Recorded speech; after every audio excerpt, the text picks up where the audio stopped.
প্রত্যেক মানুষের জীবনে এক না এক সময় আসে যখন পৃথিবী মনে হয় তোমার বিরুদ্ধে, যখন মনে হয় এবার শেষ। কিন্তু আসল খেলাটা তখনই শুরু হয় যখন তুমি শেষ চেষ্টাটাও করে যাও। গল্প অংশ। রবি একজন ছোট শহরের ছেলে।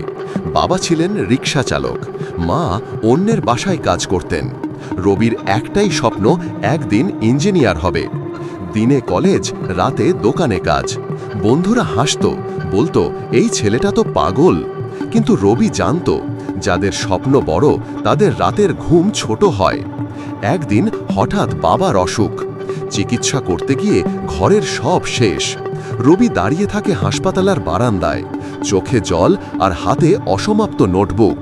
মনে হয় সব শেষ হয়ে গেল।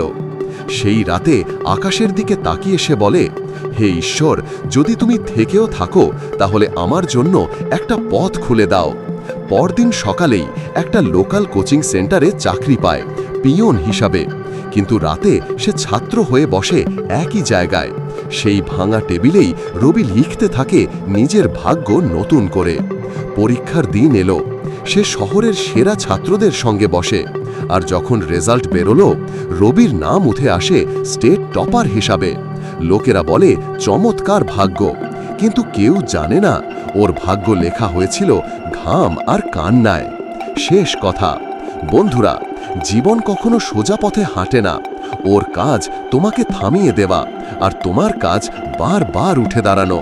যখন কেউ তোমার ওপর বিশ্বাস রাখে না, তখন নিজের ওপর বিশ্বাস রাখো, কারণ একটা শেষ চেষ্টা অনেক সময় পুরো জীবনের মোড় ঘুরিয়ে দেয়। রবির মতো অনেকেই আছে যারা হার মেনে নেয় ঠিক শেষ মুহূর্তে। কিন্তু মনে রেখো, শেষ মুহূর্তটাই আসলে শুরু করার সময়।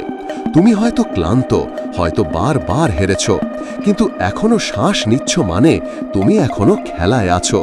তাই ওঠো, আবার লড়াই শুরু করো, কারণ তোমার গল্পের শেষ এখনো লেখা বাকি আছে। আর হয়তো সেই শেষ লাইনটাই পৃথিবীকে বদলে দেবে। হার মানো না, কারণ তোমার শেষ চেষ্টাই হতে পারে তোমার জীবনের প্রথম জয়।